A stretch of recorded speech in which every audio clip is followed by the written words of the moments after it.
आजच्या दिवसातला तिसरा किल्ला किल्ले घोसाळगड म्हणजेच वीरगड आणि वीरगडाकडे जात असताना पायरी मार्गावरती असलेले भवानी मातेचं पुरातन असं मंदिर आहे। या मंदिरामध्ये मातेचं दर्शन घेऊन आम्ही पुढील चढाईस सुरुवात केली।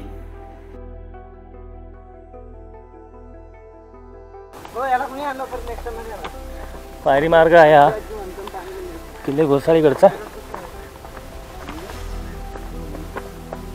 गणपती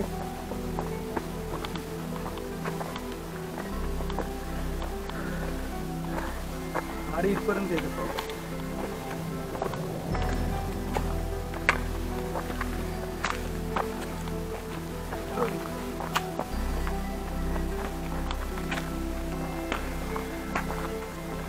लॉक आहे।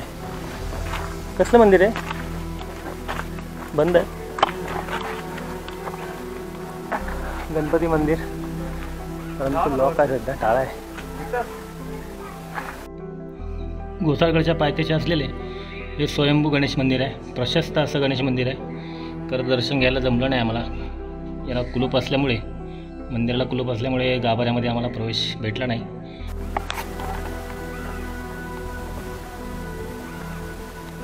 स्वराज्याच्या इतिहासाचा साक्षीदार घोसाळगड म्हणजेच वीरगड आणि त्याचं एक प्रवेशद्वार आहे। त्या ठिकाणापासून चढाई चालू होते आणि या ठिकाणी किल्ले घोसाळगडची एक सूचना फलक लावण्यात आला आहे सह्याद्री प्रतिष्ठानतर्फे। गडाच्या पायथ्याशी घोसाळगड गाव आहे आणि गावामधनंच या घोसाळगडावरती जाण्याचा रस्ता आहे। शिवशंभू प्रतिष्ठान,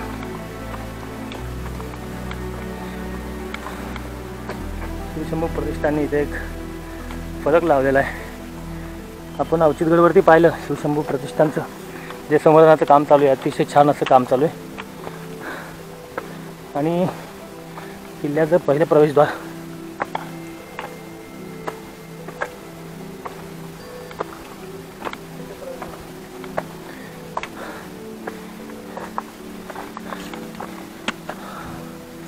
आणि अवशेष प्रवेशद्वाराचे अस्ताव्यस्त पडलेले आहेत। कमान ढासळलेली आहे, परंतु हे प्रवेशद्वार होतं वीरगडचं म्हणजेच घोसाळगडचं। आणि या ठिकाणी नव्याने या ठिकाणी उभारण्यात आलेले प्रवेशद्वार आहे।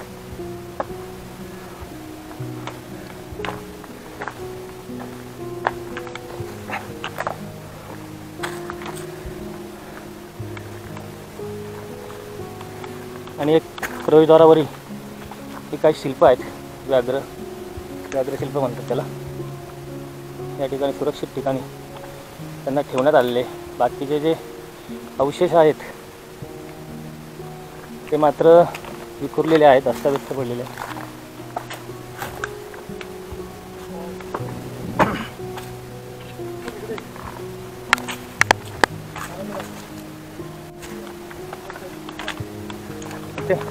तो काय दरवाजा आहे खालचा, आणि या किल्ल्यावरचा चोर दरवाजा, चोरवाट आहे ही। किल्ल्यावरती काही संकट आलं तर चोर दरवाजाचा वापर करून किल्ल्याच्या बाहेर पडण्यास मदत होत होती। आणि या किल्ल्यावरील पाण्याचे टाके, खांब टाके म्हणतात ना। उद्ध्वस्त दरवाजापासून पुढे गेल्यानंतर गडाचे दोन भाग पडतात, एक माचीकडील तर दुसरा बाले किल्ल्याकडील। अरुंद असणारा रस्ता डोंगर सोंडेवरती तटबंदी बांधून ही माची तयार केलेली आहे। तटबंदीवर चढण्यासाठी पायऱ्या आहेत। या तटबंदीमध्ये त्या काळातील शौच पाहायला मिळतात। आणि माचीच्या टोकावर पूर्वी एक तोफ पडलेली होती, तिचे आता संवर्धन करून तिला व्यवस्थित ठेवण्यात आलेले आहे। माची पाहून आपण बाले किल्ल्याकडे प्रस्थान करायचे। बाले किल्ल्याच्या उंचवट्यावर पाण्याच्या कोरीव अनेक टाक्या आहेत, घरांचे अवशेष आहे, माथ्यावर किल्लेदाराचा वाडा देखील आहे। अशा अनेक इतिहासाच्या पाऊलखुणा आपल्याला घोसाळगड किल्ल्यावरती पाहायला मिळतात।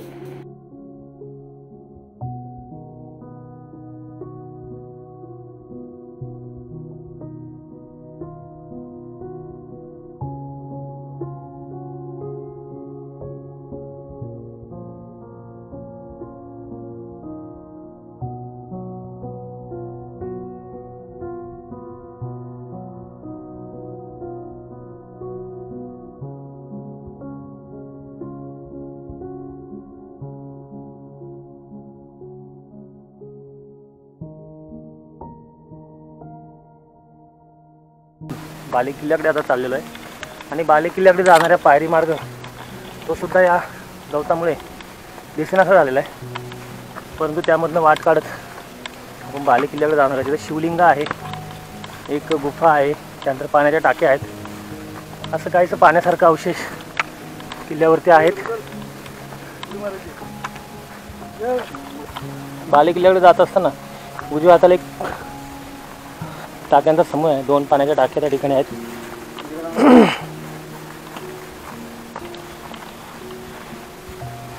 पाण्याच्या टाक्या 3 पाण्याच्या टाक्यांचा समूह या ठिकाणी आहे. 1 2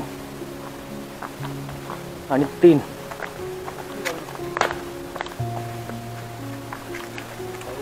खांब टाके मोठी आणि प्रशस्त अशी पाण्याची टाकी या ठिकाणी आहे. आणि हे पाहिल्यानंतर आपण पाठीमागच्या बाजूला जर बघितलं, कातळ कडा आहे मोठा. या ठिकाणी जर पडलं तर मोठा अपघात होण्याची शक्यता आहे. त्यामुळे या पाण्याच्या टाक्यांकडे येत असताना खूप काळजीपूर्वक यायचं आहे. या ठिकाणी असलेला ध्वजस्तंभ, ध्वज नाही आहे त्याला, परंतु ध्वजस्तंभ या ठिकाणी आहे. आणि हा रस्ता कदाचित बाले किल्ल्याकडे जाणारा असावा. आपण हा रस्ता पकडून वरती जाण्याचा प्रयत्न करूया.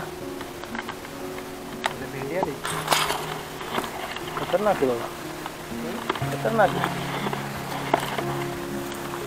7-8 फूट उंच एवढं वाढलेलं गवत या किल्ल्यावरती आहे. आणि राईट साईडला पूर्ण कातळकडा आहे. त्यामुळे भीती बाले किल्ल्याकडे जात असताना नक्कीच वाटेल, कारण गवतावरनं पाय सरकतात हे आपल्यालासुद्धा माहिती आहे. त्यासाठी या बाले किल्ल्याकडे जात असताना खूप काळजीपूर्वक जायचं.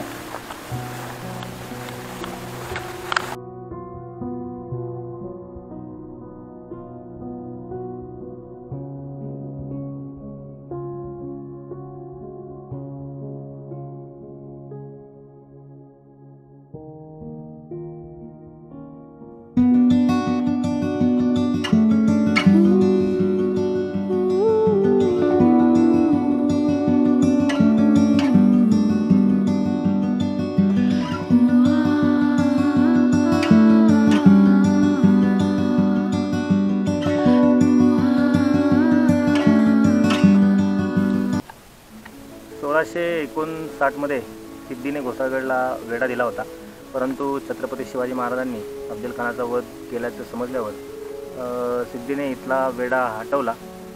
असा हा किल्ल्याचा काहीसा इतिहास आहे. आणि छत्रपती शिवाजी महाराजांनी जेव्हा हा किल्ला जिंकून घेतला तेव्हा घोसाळगड हे नाव बदलून त्याचं वीरगड हे नाव ठेवले.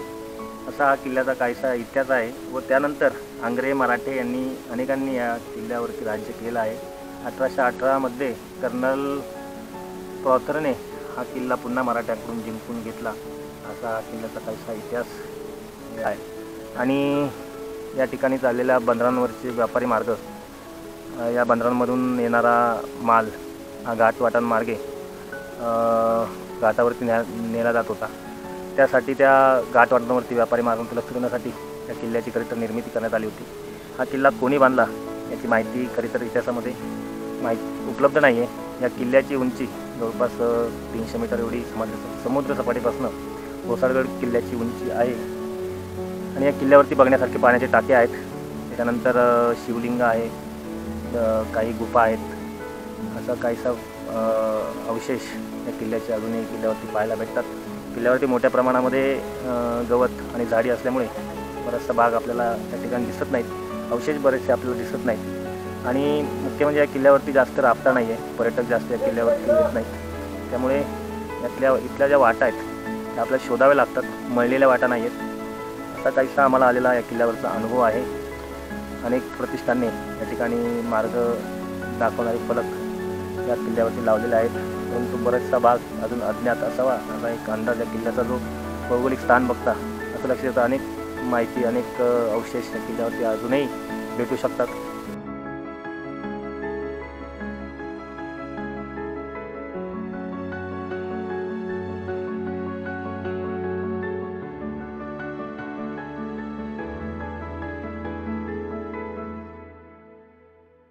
पण सध्या शेवाला त्याची मुले डायरेक्ट फॉल आहे खाली.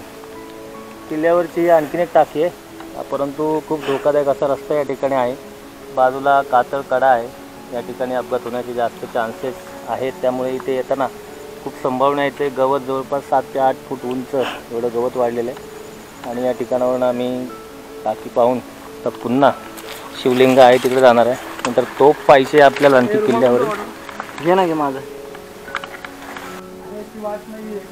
त्या ठिकाणी आणखीन एक पाण्याची टाकी आहे, परंतु जाणारा मार्ग त्या ठिकाणी धोकादायक आहे. त्यामुळे लांबून बघून आम्ही या ठिकाणी समाधान व्यक्त करतो.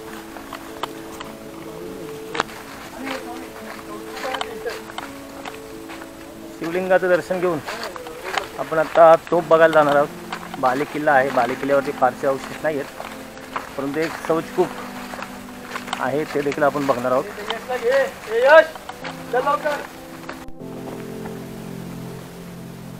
घोसाळगड किल्ल्यावरील एकमेव तोफ आहे. आजूबाजूला मोठ्या प्रमाणात गवत वाढलेलं आहे.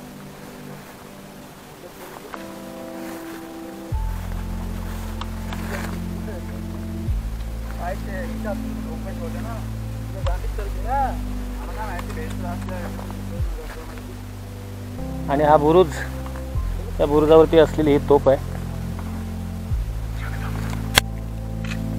शौचकूप आहे घोसाळगड किल्ल्यावरचं.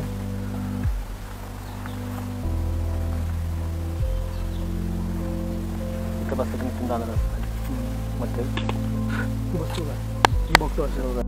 तळगड किल्ला समोरचा दिसतोय, तो तळगड किल्ला आहे.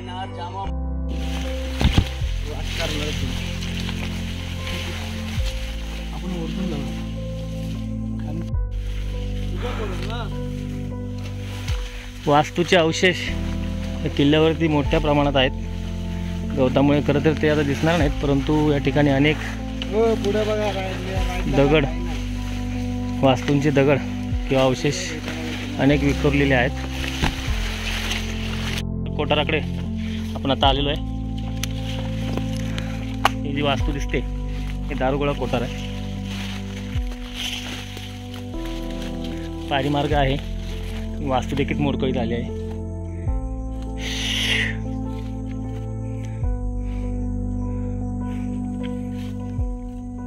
झाडे झुडपे याच्यामध्ये वाढलेले आहेत भरपूर, परंतु काही अवशेष भिंती अजूनही शाबूत आहेत गेल्या अनेक शतकांपासून. खिंड दरवाजाकडे जाणारा हा मार्ग आहे, परंतु पुढे धोकादायक असल्यामुळं खरं तर आम्ही जाणं त्या ठिकाणी टाळलेलं आहे. गवत आणि झाडी मोठ्या प्रमाणात असल्यामुळे. खाली एक शिडी आहे, परंतु जाण्यासाठी रस्सी तर नक्कीच लागेल. किती? 10-12 पायरे. खिंड दरवाजा जाणारा हा मार्ग आहे, परंतु मार्ग आता खूप धोकादायक असल्यामुळे आम्ही त्या ठिकाणी जाण्याचं टाळलेलं आहे. शिडी त्या ठिकाणी आहे, त्यानंतर कातळात कोरलेल्या 10 ते 12 पायऱ्या आहेत. परंतु आत्ता त्या ठिकाणी जाणं धोकादायक आहे, त्यामुळे आम्ही त्या ठिकाणी जाणं टाळलेलं आहे. इथे काही वस्तू, पुरातन वस्तू आहेत. आणि हा असलेला तलाव या किल्ल्यावरचा मोठा प्रशस्त असा तलाव आहे, परंतु बराचसा भाग त्याचा बुजलेला आहे. साईडचा जो कडा आहे तो कोसळून माती आणि दगड यामुळे बराचसा बुजून गेलेला आहे. पाण्याची टाकी 3 आहेत ना? 2? हां, 3 पाण्याच्या टाक्या आहेत. ही एक टाकी छोटी, त्या ठिकाणी जलपर्णी आहेत, आणि ही एक तिसरी टाकी. अनेक पाण्याच्या टाक्या या घोसाळगड किल्ल्यावरती आपल्याला पाहायला भेटलेल्या आहेत. तलाव पाहायला भेटलेला आहे. म्हणजे पाण्याचा साठा या किल्ल्यावरती मोठ्या प्रमाणात आहे. तटबंदी पायऱ्या आहेत वरती जायला, आणि इथे एक बुरुज आहे. गवतामुळे दिसत नाही काय आहे. या ठिकाणी बुरुज आपल्याला दिसतोय. ऑक्टोबर महिन्यामध्ये घोसाळगड पाहायला आल्यामुळे खरं तर बरेचसे अवशेष वाढलेल्या गवतामुळे आम्हाला पाहायला भेटले नाहीत किंवा शोधता आले नाहीत. आणि किल्ल्यावरील पाण्याच्या टाक्या असतील, दारुगोळा कोठार, एकमेव तोफ असेल, त्यानंतर वाड्याचे अवशेष असतील, शौचकूप असेल, इत्यादी गोष्टी आपण किल्ल्यावरती पाहिलेल्या आहेत. आणि आता किल्ल्याच्या निरोप घेण्याचा म्हणजेच गडउतार होण्याची वेळ आलेली आहे. आणि आजच्या दिवसाचा 3रा किल्ला आता आपण पूर्ण केलेला आहे. आणखी आपल्याला तळगड बघायचा आहे, त्यामुळे पटकन गडउतार होऊन तळगडच्या दिशेने मार्गस्थ होणं गरजेचं आहे. आपल्याला हा व्हिडिओ कसा वाटला आपण कमेंटमध्ये नक्की कळवा. जय हिंद, जय महाराष्ट्र, जय शिवराय.